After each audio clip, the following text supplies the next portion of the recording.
So in the last video we saw was top one, that is the injection attack. Now let's see the remaining was from top 2 to top 10. So top 2 is broken authentication. Application functions related to authentication and session management are often implemented incorrectly, thereby allowing attackers to compromise passwords, keys, or session tokens, or to exploit other implementation flaws to assume identities of other users temporarily or permanently. Okay, so in broken authentication, we have different types like the session IDs, presence of session IDs in the URL.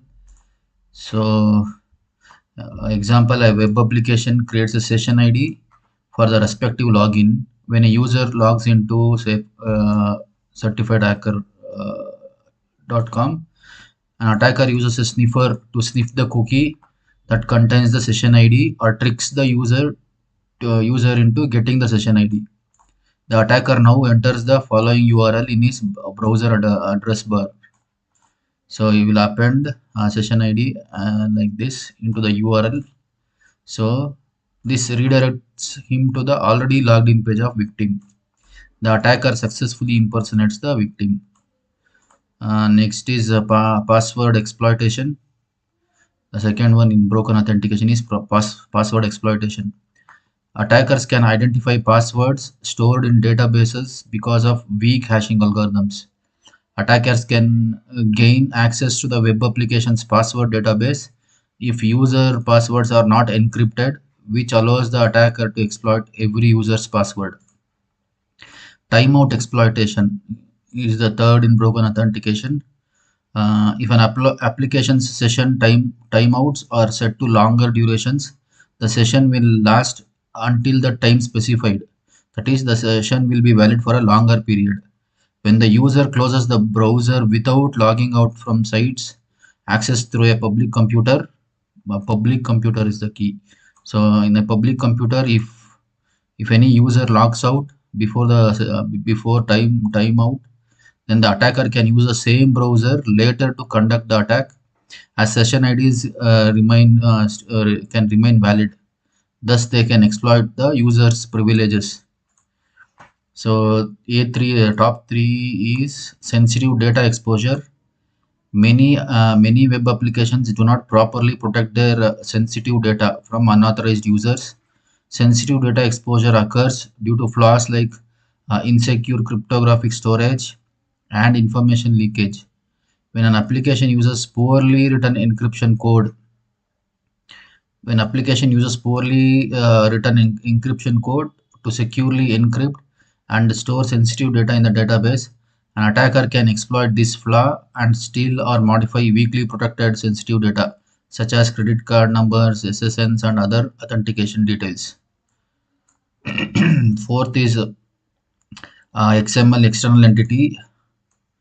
So the way the external entities can be declared is shown here in the diagram. Here, this is just an example. Okay, so here to declare an entity, first we need to use doc type, and then the name of the doc type, and within the square brackets we have to use this syntax. The keyword is entity, entity name, and system. Whenever you declare an external entity, the system is a must. I mean, that's what I have seen in the examples. Wherever entity is declared, the system keyword is used. So doc type name, entity name, system, and link to the external entity. Later you can use that external entity as shown here.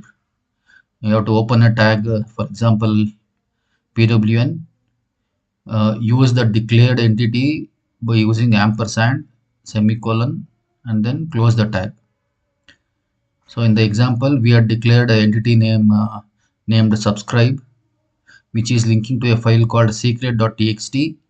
So the subscribe is used in a tag called pwn, by using ampersand subscribe semicolon. When this XML file which is in exec.xml is passed, we get the following output. So my password is hi urgent content injection fix and bounty please. So now if we modify the same exec.xml, instead of secret.txt, if we include /etc/password for this external entity called subscribe, then the attacker can get the password file.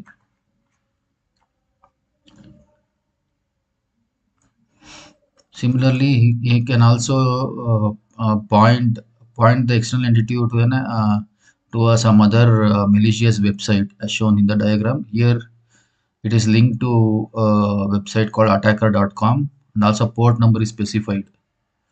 So this we can say this is similar to somewhat similar to SSRF.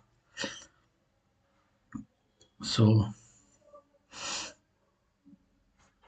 next is broken access control. Restrictions on what authenticated users are allowed to do are not properly enforced. Attackers can exploit these flaws to access unauthorized functionality and slash or data, such as accessing other users' accounts, viewing sensitive files, modifying other users' data, and changing access rights. Example: viewing the basket of another user in a shopping website. So broken access control, there are two types: insecure direct object references and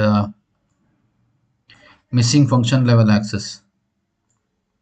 Missing function level access control. So in insecure direct object references, when developers expose various internal implementation objects such as files, directories, database records, or key through references, the result is an insecure direct object reference.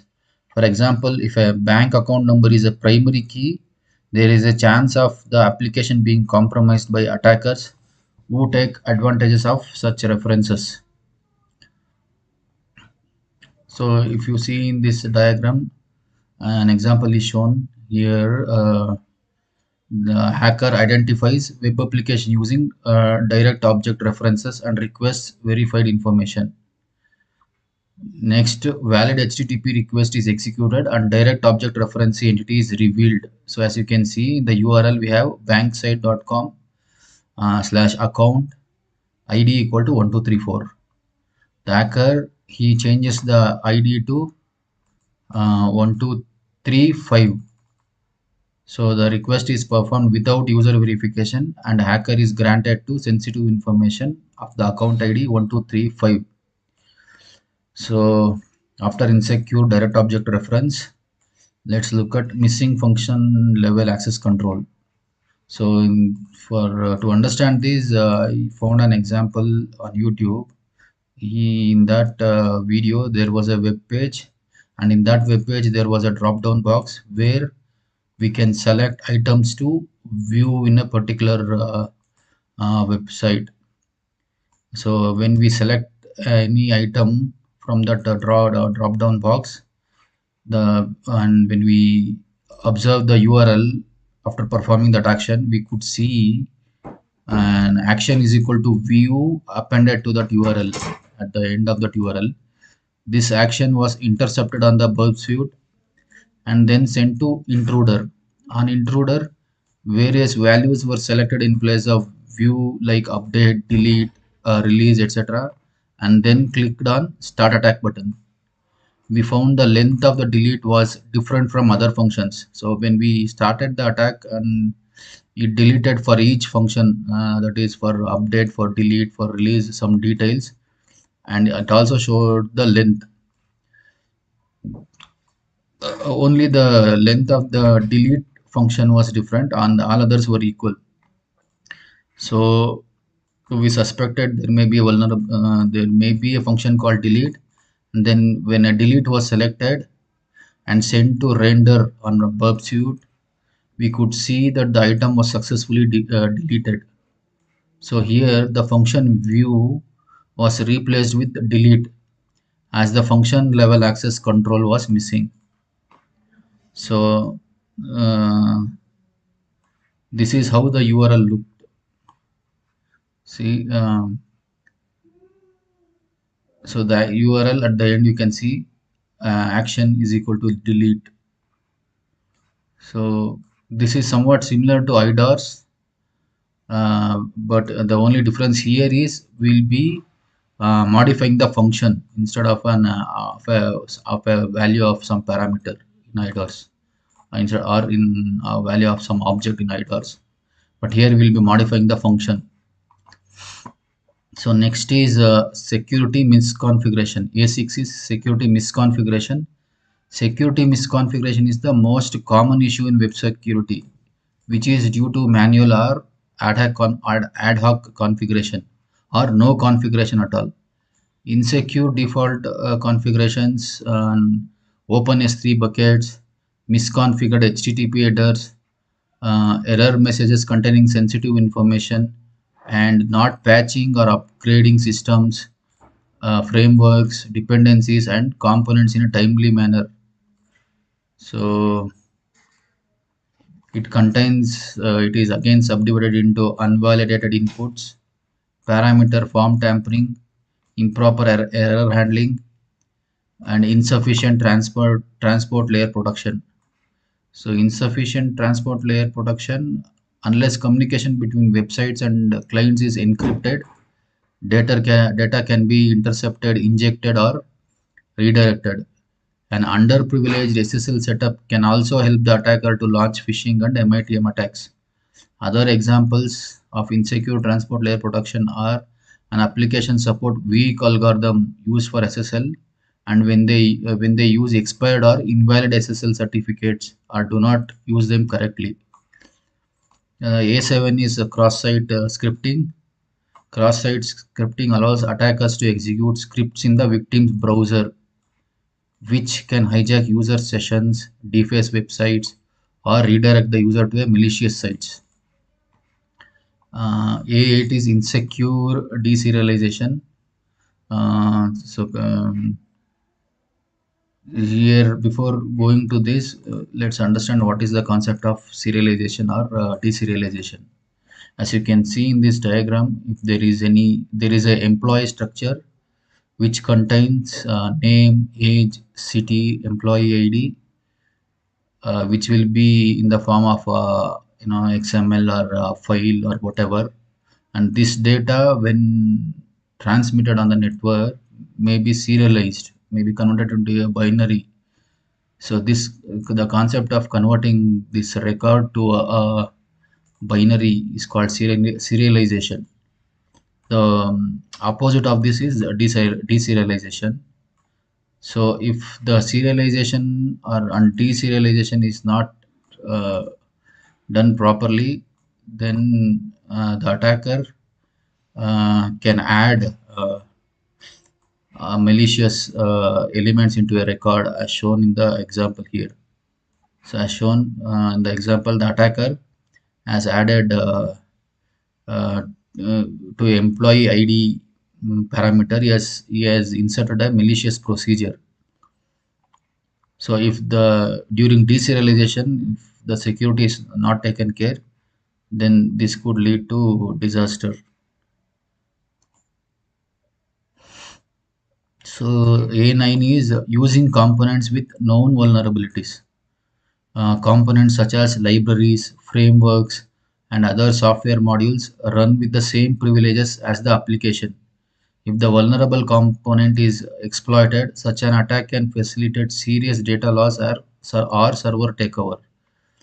Applications and APIs using components with known vulnerabilities may undermine application defenses and enable various attacks and impacts.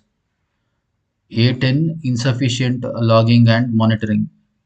Web applications maintain logs to track usage patterns such as user login credentials and admin login credentials.